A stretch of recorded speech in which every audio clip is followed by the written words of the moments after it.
welcome to Dr. Look today.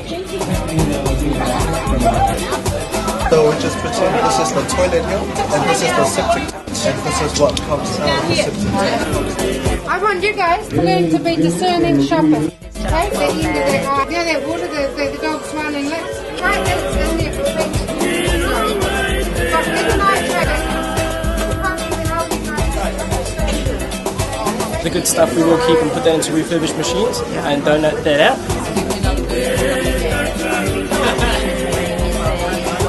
After that, we put it into our compost or mulch box. You turn that compost, you control the heat, take it down. Net.